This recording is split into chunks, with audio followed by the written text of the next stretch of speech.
প্রিয় শিক্ষার্থীবৃন্দ, আশা করি তোমরা যে যেখানে আছো ভালো আছো এবং সামাজিক দূরত্ব এবং স্বাস্থ্যবিধি মেনেই তোমরা অবস্থান করতেছো। তো আমি গত 2 তারিখে তোমাদেরকে জুম অনলাইন ক্লাসের মাধ্যমে বৃত্ত চ্যাপ্টারটি শুরু করি। আজকে আমি তোমাদের জন্য আলোচনা করতে চাই সেই সূত্র ধরেই একাদশ দ্বাদশ শ্রেণীর যে উচ্চতর গণিত পথে চতুর্থ অধ্যায় বৃত্ত। আমরা আজকে বৃত্তটা নিয়ে গত ক্লাসের পরবর্তী ধারাবাহিকভাবে আমরা আলোচনা করতে চাই। যেমন আজকে আমি আলোচনা করতে চাই বৃত্তের বিভিন্ন সূত্রগুলি নিয়ে এবং এই সূত্রগুলো প্রয়োগ করে কিছু সমস্যার সমাধান করে তোমাদেরকে দেখাতে চাই। আশা করি তোমরা আমার সাথে থাকবে আর এই সময়টা তোমরা যে প্রশ্নগুলো তোমাদের মাথায় আসবে প্রশ্নগুলো লিখে রাখবে, পরবর্তীতে আমার সাথে ফোনে যোগাযোগ করলে আমি তোমাদেরকে সেটা আবারও বুঝিয়ে দিব। তার সঙ্গে আমরা কাজ শুরু করি। তো আমরা যদি একটা বৃত্তের ছবিকে আঁকি,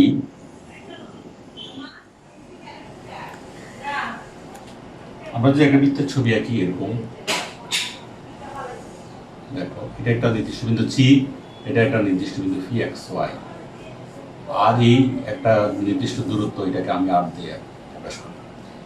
বাস্তব জীবনে আমরা এই ধরনের অনেক কিছু দেখতে পাই। যেমন নাগরদোলা যখন ঘুরতে থাকে, তোমরা বিভিন্ন মেলাতে দেখো, নাগরদোলা যখন ঘুরতে থাকে তখন আমরা নাগরদোলার যে ঘূর্ণনের যে ছবিটা সেটা দেখি বৃত্তের মতো। আবার যখন আমরা দেখি যে চাকা, দেখো গাড়ির চাকা যখন দেখি চাকাটাকেও আমরা দেখতে বৃত্তের মতো মনে হয়, এরকম মনে হয়। আবার দেখি আমরা কি বেয়ারিং, যে দেখো বিভিন্ন বেয়ারিং গুলো ঠিক এরকম হয়। আবার দেখি আমরা কি চলন্ত একটা ফ্যান, তোমার ফ্যান দেখো যখন ফ্যানটা চলতে থাকে তখন তার ছবিটা দেখতে বৃত্তের মতো মনে হয়। তো আমরা যদি বৃত্তের সংজ্ঞাটাকে লিখি,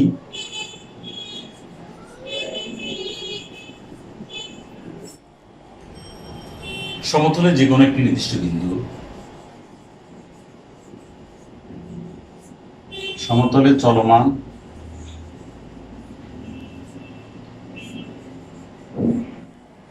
যে কোনো একটি নির্দিষ্ট বিন্দু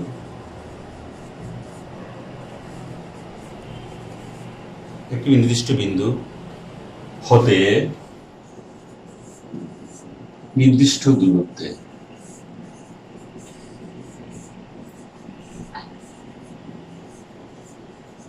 নির্দিষ্ট দূরত্বে চলমান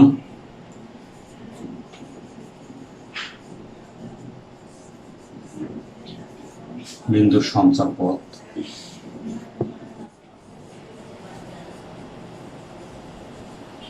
পথকে বৃত্ত বলে। ওখানে অনেকেই ভুল করে যে গোল পুরা জিনিসটাই বৃত্ত, কিন্তু দেখো সঞ্চার পথ কি, অর্থাৎ আমরা যে এই বক্ররেখাটা দেখছি সেটা বৃত্ত। তো এখান থেকে আমরা বলতে পারি বৃত্ত একটি বক্ররেখা। যেমন এখানে নির্দিষ্ট বিন্দু আমরা কি বললাম, এটাকে আবার বৃত্তের ধারণা, এটাকে আমরা বলি কেন্দ্র। আর নির্দিষ্ট দূরত্ব সিফি, এটাকে বৃত্তের ব্যাসার্ধ বলা হয়, সেটাকে আমি আম দিয়ে প্রকাশ করলাম। আর চলমান যে বিন্দু ফি এক্স ওয়াই দিয়ে প্রকাশ করলাম। সেক্ষেত্রে আমরা যদি এই বৃত্তের সমীকরণ লিখতে চাই, তাহলে হলো সমীকরণটা কি সমীকরণ, এই বৃত্তের কেন্দ্র হচ্ছে এস কে, আমি কেন্দ্রটাকে এস কে ধরলাম, আর নির্দিষ্ট দূরত্ব সিপিটাকে আর ব্যাসার্ধ হিসেবে চিন্তা করলাম, আর চলমান বিন্দুটাকে পি এক্স ওয়াই বিবেচনা। ওই তথ্যের আলোকে যে বৃত্তের সমীকরণটা দাঁড়াবে X minus X whole square plus Y minus K whole square equal to R square. অর্থাৎ আমি ছবিতে যে বৃত্তটা তোমাদেরকে দেখালাম, সেই বৃত্তের কেন্দ্র মানে নির্দিষ্ট বিন্দু এইচ কে, আর নির্দিষ্ট দূরত্ব সিপি ইকুয়াল টু আর। এটাকে আমরা ব্যাসার্ধ ধরে যদি আমরা সমীকরণকে লিখি, এই বৃত্তের সমীকরণটা দ্বারা এটা। আর যদি আমরা কেন্দ্রটাকে মূল বিন্দু হিসেবে ধরি, মূল বিন্দু মানে 0 0, কেন্দ্র মূল বিন্দু, অর্থাৎ 0 0, তাহলে বৃত্তটা কি দাঁড়ায়, X square plus Y square. অর্থাৎ এটার কেন্দ্র বলতে আমি এটা বোঝাচ্ছি এস কে, মানে এস এর জায়গায় 0, কে এর জায়গায় 0, তাহলে হয়ে গেল এটা আর স্কোয়ার। আর এই ধর এটা হলো কেন্দ্র এস কে, ব্যাসার্ধ আর বিশিষ্ট বৃত্তের সমীকরণ, আর এটা হলো কেন্দ্র মূলবিন্দু ব্যাসার্ধ আর বিশিষ্ট বৃত্তের সমীকরণ। আমরা এই ছবি থেকে এই দুইটা আমরা ইনফরমেশন তোমাদেরকে তুলে দেবো। এখন আসো আমরা বৃত্তের আরো কিছু সূত্র আছে, তার চেয়ে সবচেয়ে গুরুত্বপূর্ণ যে সূত্রটা বৃত্তের সাধারণ সমীকরণ, জেনারেল ইকুয়েশন অফ সার্কেল। এটা কি? যেমন আমি লিখি, এই তোমরা নিচ্ছ, আমি এটা আমার মনে সবাই তুলছো এবং লিখে নিয়েছো। আর যদি কোনো প্রশ্ন পরে আমরা প্রশ্ন নিয়ে কথা বলবো, তাহলে আমি মুছে দিই, পরবর্তীতে যাই।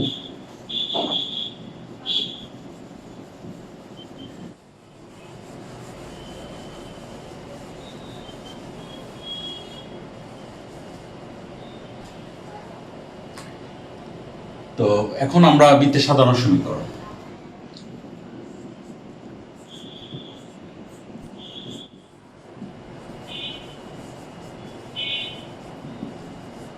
সাধারণ সমীকরণ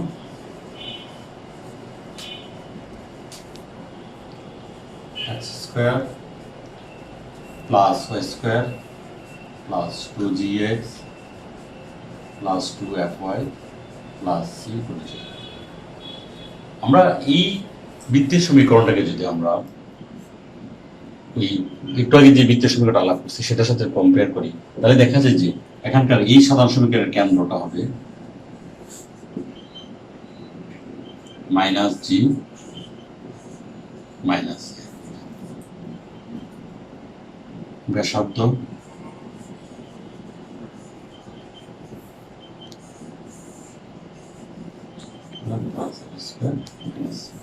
এখন তোমাদের মনে প্রশ্ন আসতে পারে, স্যার এই বৃত্তের কেন্দ্রটা আপনি মাইনাস জি মাইনাস এফ কিভাবে লিখলেন, বা ব্যাসার্ধ root over G square plus F square minus C কিভাবে লিখলেন?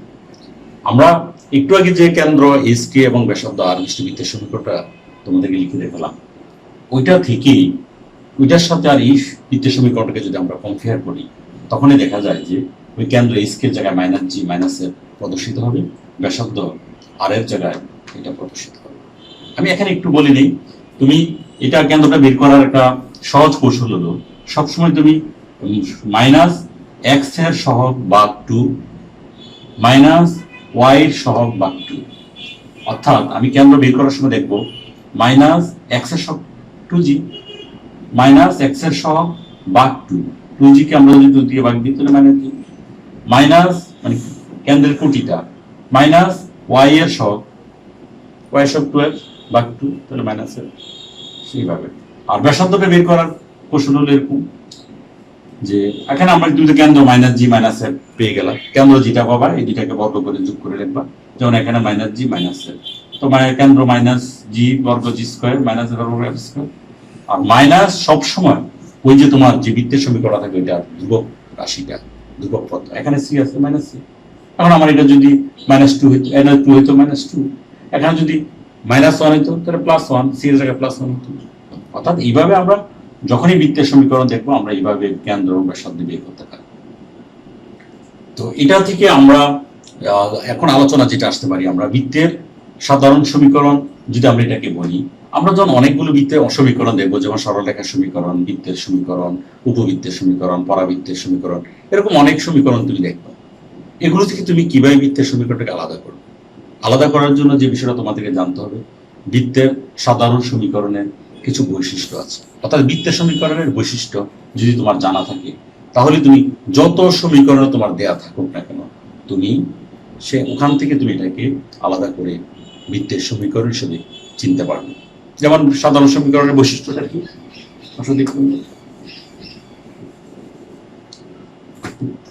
বৃত্তের সমীকরণের বৈশিষ্ট্য,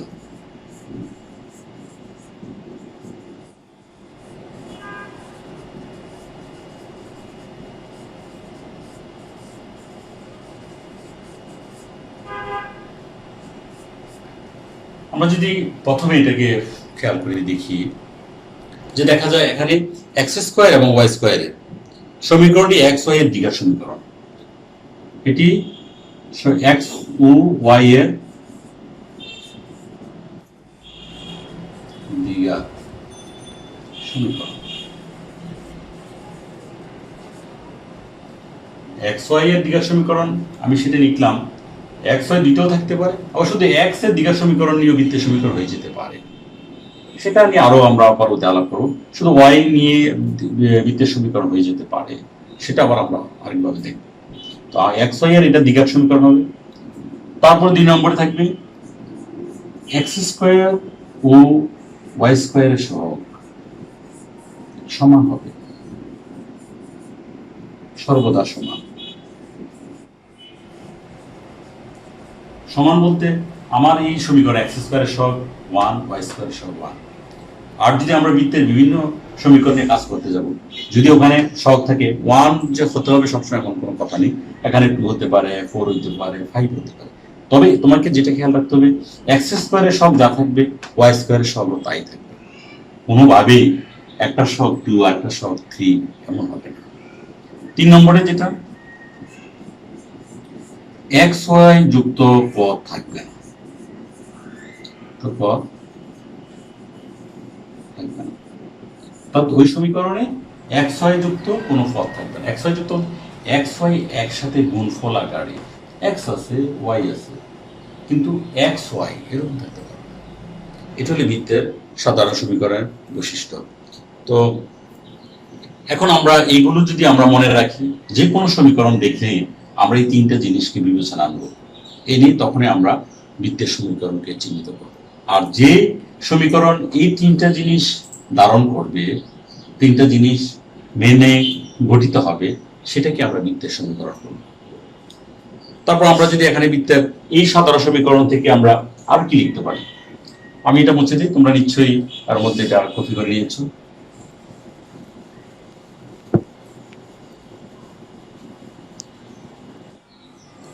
এখান থেকে আমরা যে ব্যাসার্ধটা যেটা পেলাম একটু আগে দেখলাম আমরা, আর ধরো √g² + f² - এখান থেকে আমরা কিছু ইনফরমেশন আমরা তোমাদেরকে দিতে পারি। যেমন এই ব্যাসার্ধটা যদি >0 হয়, >0 হলে বাস্তব। আর আমরা এখানে যে আলোচনাগুলো করব সবসময় বাস্তব বৃত্ত নিয়ে আমরা কথা বলব। ওই ধারণা থেকে আমরা বলতে পারি বৃত্তের ব্যাসার্ধটা সবসময় 0 চেয়ে বড় হবে, বা 0 হতে পারে, 0 বা 0 চেয়ে বড় হবে। তাই এখানে যদি যে এটা 0 চেয়ে বড় হলে বাস্তব, 0 চেয়ে ছোট হলে অবাস্তব। আর যদি =0 হয়, বিন্দু, বা এটাকে অনেক সময় বিন্দু বৃত্ত বলে, পয়েন্ট সার্কেল, সেটা তোমরা খেয়াল রাখতে হবে। আর কোনো কোনো সময় আমরা যদি দেখি বৃত্তের কেন্দ্রটা x অক্ষের উপর অবস্থিত, কেন্দ্র x অক্ষের উপর অবস্থিত, কেন্দ্র x অক্ষের উপর হলে x অক্ষে y থাকবে না। x অক্ষের উপর হলে, যেমন এখানে f = 0, কেন্দ্র y অক্ষের উপর অবস্থিত হবে, এইগুলো তোমাদেরকে, তখন এটা আমার যদি আমি x অক্ষের উপর বলি, তখন এই একটা থাকবে না, তখন এটা দাঁড়াবে x² + y² + 2gx + c। যদি বলি এই বৃত্তটার কেন্দ্রটা y অক্ষের উপর, তো আমরা জানি y অক্ষে x থাকে না, তাহলে x থাকবে না, মানে g, এখানে কেন্দ্রের g = 0, তখন এটা দাঁড়াবে x² + y² + 2fi + c = 0। এইভাবে আমরা একটা বৃত্তের সাধারণ সমীকরণকে বিভিন্ন সিচুয়েশনে আমরা বিভিন্ন রকম সূত্রের আকারে এটাকে আমরা প্রকাশ করতে পারি। এটা তোমাদেরকে এগুলো খেয়াল রাখতে হবে। আমি এই জিনিসগুলোকে, তোমরা প্রত্যেকের যদি বইটাকে পড়ো, দেখবে যে এই সাধারণ সমীকরণ নিয়ে অনেকগুলো শর্ত এখানে আছে। যেমন আমরা শব্দগুলো যদি উল্লেখ করতে চাই, যেমন এখানে x অক্ষের খণ্ডিতাংশ, এই বৃত্তটা দ্বারা x অক্ষের খণ্ডিতাংশটা কেমন হবে, বৃত্তটা দ্বারা y অক্ষের খণ্ডিতাংশটা কেমন হবে। আমি এটা একটু মুছে দিই সমীকরণটা লিখে। যেমন x অক্ষের খণ্ডিতাংশ, আমরা যদি একটা ছবি আঁকি,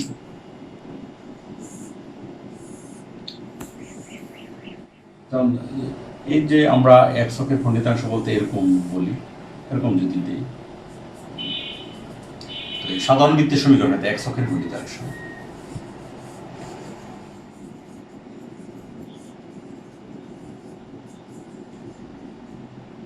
এক্স অক্ষের খণ্ডিতাংশ 2√g² মাইনাস ওয়াই অক্ষের খণ্ডিতাংশ। এগুলো তোমাদেরকে বুঝতে হবে, আবার অঙ্কে এই বৃত্তের সমস্যাগুলো সমাধান করার ক্ষেত্রে এগুলো মনে মুখস্থ রাখতে হবে। তাও এগুলো মুখস্থ রাখলে তুমি অবজেক্টিভ বা এমসিকিউর ক্ষেত্রে অ্যান্সার করতে পারবে। আবার বৃত্তের বিভিন্ন সমস্যা সমাধান করতে গিয়ে বিভিন্ন জায়গায় তোমাকে বলতে পারে এক্স অক্ষের খণ্ডিতাংশ কত, ওয়াই অক্ষের খণ্ডিতাংশ কত, অথবা অনেক সময় দেওয়া থাকবে এক্স অক্ষের খণ্ডিতাংশ এরকম, ওয়াই অক্ষের খণ্ডিতাংশ এরকম। এটাকে ব্যবহার করে তুমি তোমার বিভিন্ন তথ্য যেমন জি এফ সি বের করতে পারবে। তাহলে ওয়াই অক্ষের খণ্ডিতাংশ √x² মাইনাস সি। তো এই হলো বিষয়টা। আবার এখানে আরো অনেক তথ্য আছে, আমি সেগুলো আর লিখছি না।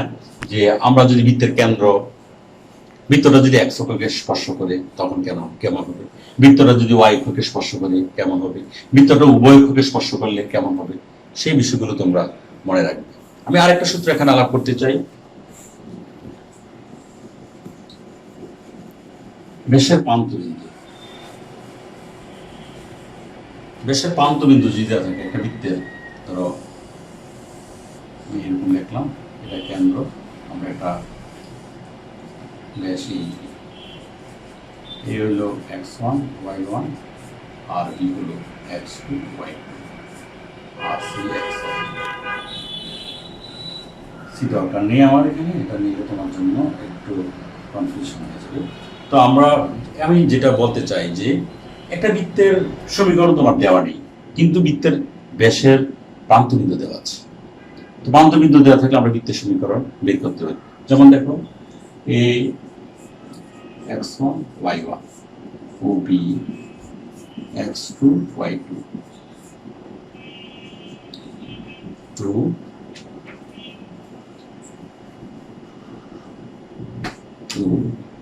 বৃত্তের ব্যাসের প্রান্তবিন্দু হলে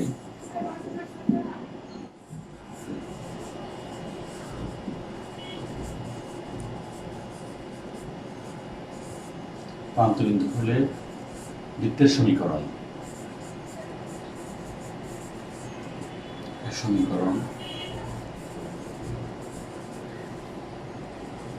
হবে y minus y1 into y minus y2 plus x minus x1 into x minus x2 equal to 0।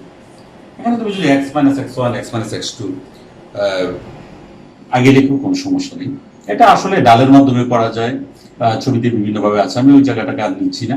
ডালের মাধ্যমে বলতে আমরা ওইরকম যদি নিতাম, এখানে একটা বিন্দু ফি নিতাম, এইটা ফি এ এবং ফি অর্ধবৃত্তস্থ গুণ এক সমকোণ, এবং ফি এ এপির ডাল, এটা যদি এক্স হতো এপির ডাল এবং বিপির ডাল বের করে ডালদের গুণফল আমরা জানি। লম্ব যদি এখানে সমকোণ তৈরি হলে এটা লম্ব হবে, লম্ব হলে আমরা জানি এপির একটা ডাল বিপির একটা ডাল এর গুণফল মাইনাস 1। সেটা আমরা সরল একটা সমীকরণ কনসেপ্ট থেকে আমরা লিখতে পারি, সেভাবে তুমি এটাকে কাজ করতে পারবে। তো আমরা এখানে আমি আশা করি তোমরা এই সমীকরণটাকে খেয়াল রাখবে, যখন আমরা এরকম প্রান্তবিন্দু দেওয়া থাকবে তখন আমরা এই কাজটা করতে পারবো। অথবা একটা প্রান্তবিন্দু দেওয়া আছে, কেন্দ্র আমরা জানি বা বের বলে দেওয়া আছে অথবা বের করতে পারি, তখন অপর বিন্দুটাকে আমরা বের করতে পারি। তো এভাবে তোমরা খেয়াল রাখবে। এখন আমরা একটা বৃত্তের সমীকরণ নির্ণয় করতে চাই। যেমন আমি এটা মুছে দিই,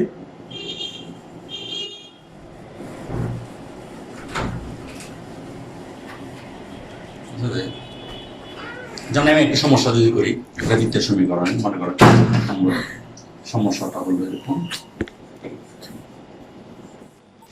প্রথমে একটি বৃত্তের সমীকরণ নির্ণয় করো।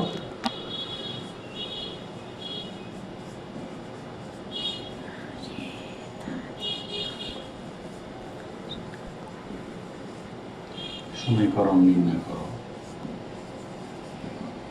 যার কেন্দ্র দেওয়া আছে 3 2 এবং ব্যাসার্ধ এখানে তুমি যে কোনো একটা কিছু দিতে পারো। ব্যাসার্ধটা যদি 5 হয়,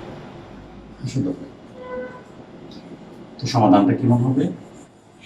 এখন দেখো, আমার আজকের আলোচনার যে প্রথম যে কথাগুলো ছিল, যখন আমি একটা বৃত্তের সমীকরণ দেখলাম, তার কেন্দ্রটা এসকে, ব্যাসার্ধ আর, কেন্দ্র এসকে ব্যাসার্ধ যদি আর, থাকে তখন বৃত্তের সমীকরণ আমরা কেমন লিখছি? বৃত্তের সমীকরণটা ছিল আমার যেমন কেন্দ্র এইচ কে ব্যাসার্ধ আর হলে আমাদের সমীকরণটা ছিল এক্স মাইনাস এইচ। এখন এইচ এর জায়গায় রিপ্রেজেন্ট করতেছি 3 2। তো তুমি দেখো এই জায়গায় আমরা যদি ধরি কেন্দ্রটা দেওয়া আছে, কেন্দ্র এইচ কে যদি এখানে 3 2 ব্যাসার্ধ আর 5, এটা আমাদের দেওয়া আছে বৃত্তের সমীকরণ।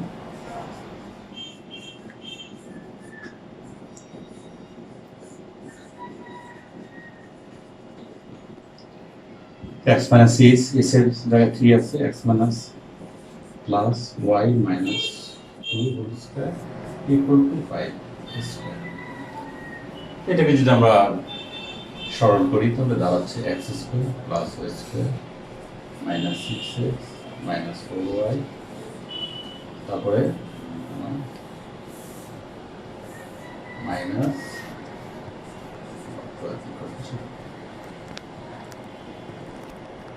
এই হলো আমাদের এটা বৃত্তের সমীকরণটা। এটা একটা প্রবলেম। এখন তোমার যে কোনো ক্ষেত্রে এটা বহু নির্বাচনী অথবা প্রশ্নের বৃত্তের সৃজনশীল প্রশ্নের কোনো একটা পার্টে যদি এরকম তোমাকে কেন্দ্র এবং ব্যাসার্ধ জানা থাকে, ওখান থেকে তুমি বৃত্তের সমীকরণটা সহজে বের করতে পারবে। আশা করি তোমরা এই সমস্যাটা বুঝতে পেরেছো। কারণ এটা একটা সহজ একটা সমস্যা বৃত্ত সংক্রান্ত। তারপর আমি আরেকটা বিষয় নিয়ে এটা তো আমরা কেন্দ্র এবং ব্যাসার্ধ দেওয়া থেকে বৃত্তের সমীকরণ কিভাবে বের করবো সেটা তোমাদেরকে আলোচনা করে দেখাবো।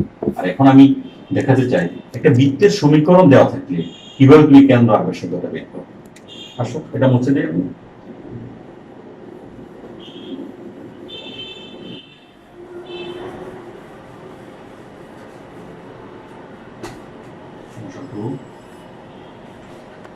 তো সমস্যা 2টা হলো যেমন এরকম যদি আমরা একটা সমস্যা নেই, বৃত্তের সমীকরণটা যেমন এরকম দেওয়া আছে, বৃত্তের সমস্যা হচ্ছে বৃত্তের সমীকরণ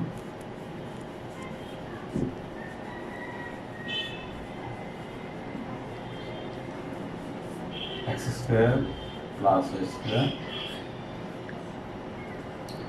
plus y square minus 2gx, অথবা আমরা যে কোনো একটা সমীকরণ দিয়ে দিতে পারি minus 8x minus 6y plus 9 minus 6, তুমি যে কোনো একটা দিতে পারো।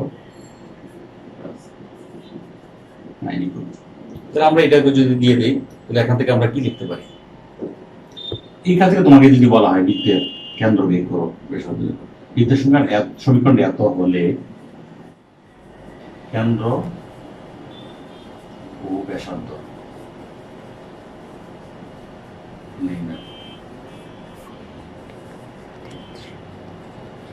এক্ষেত্রে আমরা লিখবো যেমন সমস্যা সমাধানটা যদি প্রদত্ত বৃত্ত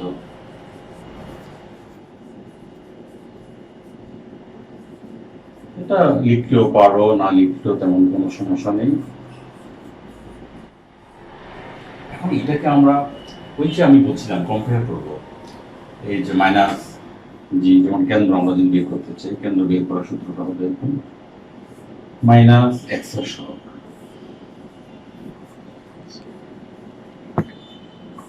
বাই 2 মাইনাস ওয়াই এর সহগ।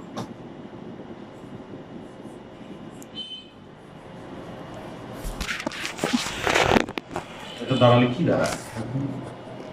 মাইনাস এক্স এর সহগ কত আছে আমার? মাইনাস 8 বাই 2 মাইনাস ওয়াই এর সহগ আছে মাইনাস 6 বাই কি দাঁড়াচ্ছে? এটা হয়ে গেল 4 আর 3।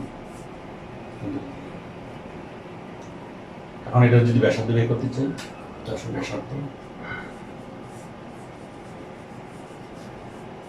ব্যাসার্ধ আমরা সূত্রটা শিখছি G square plus F square minus, এটা এই হিসেবে আমরা কি লিখতে পারি? আমি বলছিলাম কেন্দ্রের যেভাবে আমরা যখন বের করবো কেন্দ্রের এই কোটি বুঝতে হইলো আমার জি আর কোটিটা হইলো আমার এফ। তো সেই হিসাবে আমরা যদি লিখে দিই একে বর্গ করি 4 square plus 3 square minus C, minus C এখানে 9টা মাইনাস আছে, মাইনাস আছে প্লাস হয়ে গেল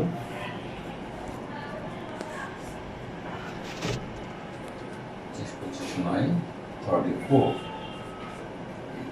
তাহলে আমরা এই সমস্যা নিয়ে তোমাদেরকে আমি মেসেজ দিতে চাই, একটা বৃত্তের সমীকরণ যদি দেওয়া থাকে, ওই বৃত্তের সমীকরণ থেকে তুমি এইভাবে বৃত্তের কেন্দ্র এবং ব্যাসার্ধ নির্ণয় করবে। তো আমরা এরকম আরো অনেক সমস্যা আছে, তোমরা বইগুলো খুঁজে দেখবা, বইয়ের মধ্যে আছে, তোমরা ওই খুঁজে খুঁজে ওই সমীকরণগুলো সমাধান করার চেষ্টা করো। আমি আজকের এই আলোচনা থেকে তোমাদেরকে একটা মেসেজ দিতে চাই, এগুলোর উপর ভিত্তি করে বা আজকের এই কথাগুলো যে বৃত্তের যে বিভিন্ন তথ্যগুলো নিয়ে আমরা কথা বলছি, ওই কথাগুলোর আলোকে আমি তোমাদেরকে একটা সিকিউ প্রশ্ন আমি শুরু করতে চাই। তোমরা বাসায় বসে প্র্যাকটিস করবে, তারপরে আমরা তোমাদেরকে ওই কে কে করতে পারলাম সেটা আমাকে জানাবে, আর যারা করতে পারেন তাদেরকে আমি আগামী ক্লাসে আবার এটাকে সমাধান করে দেখাবো। চলো আমরা একটা সৃজনশীল প্রশ্ন লিখি।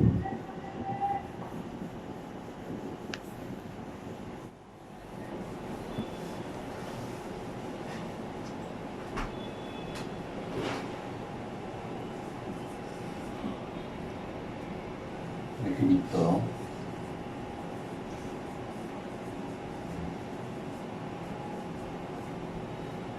একটা সিম্পল প্রশ্ন দিতে চাই, আসলে সবাই তোমরা পারবে।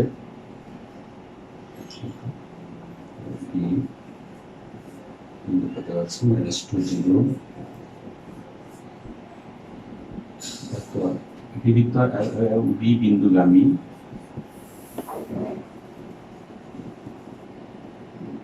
এবং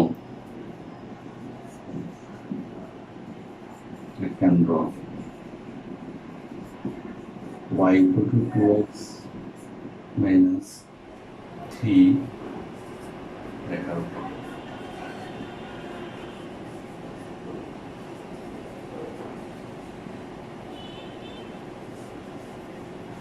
এখানে তোমাদেরকে সরলরেখার কনসেপ্টটা নিচে, আগে চ্যাপ্টারটা সরলরেখা ছিল, সেই সরলরেখার কনসেপ্টটা তোমরা ব্যবহার করতে হবে। সেক্ষেত্রে যেমন এখানে আমরা ক যদি দিই, এটা কি আবার ছবির মাধ্যমে চিত্রের মাধ্যমে আমি উদ্দীপকটাকে দিতে পারি। আচ্ছা, আমি ধরে নিলাম যেহেতু বৃত্তচাপটা তোমাদের জন্য সম্পূর্ণভাবে নতুন, সেজন্য তোমাদেরকে আমি বিশেষ করে এটা যারা একাদশ শ্রেণী আছে তাদেরকে করে উদ্দেশ্য করে দেখলাম, আর দ্বাদশ শ্রেণী যারা পরীক্ষার্থী তারা তো ওই বিষয়টা অনেকটা ভালো করেই জানে। তো সেক্ষেত্রে আমরা দেখো হয়তো আর ইকুয়াল টু আমরা লিখলাম 6 এই যে একটা এই বৃত্তটি কিভাবে আছে, সরলরেখা চাপটা আমরা দেখছি যখন cos থিটা sin থিটা দিয়ে প্রকাশ করা হয় তখনই এটাকে বলি আমরা ফ্লার আকার। তো ফ্লার আকার থেকে তুমি কার্তিস্য আকারে নিলেই দেখবে যেটা বৃত্তের সমীকরণ হয়ে গেছে। বৃত্তটির কেন্দ্র ও ব্যাসার্ধ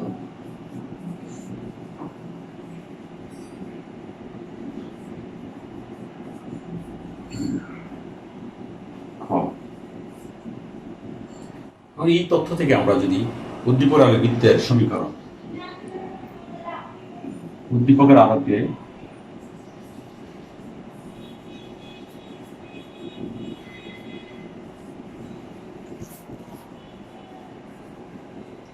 বৃত্তের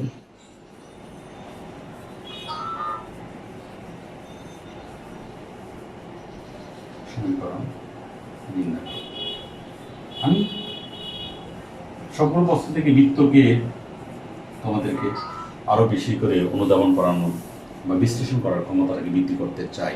যেমন গ নম্বরে এবিকে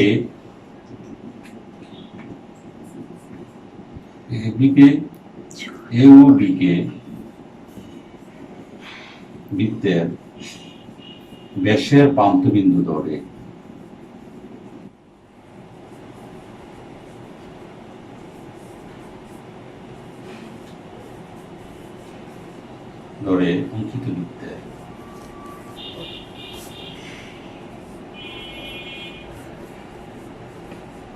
অঙ্কিত বৃত্তের সমীকরণ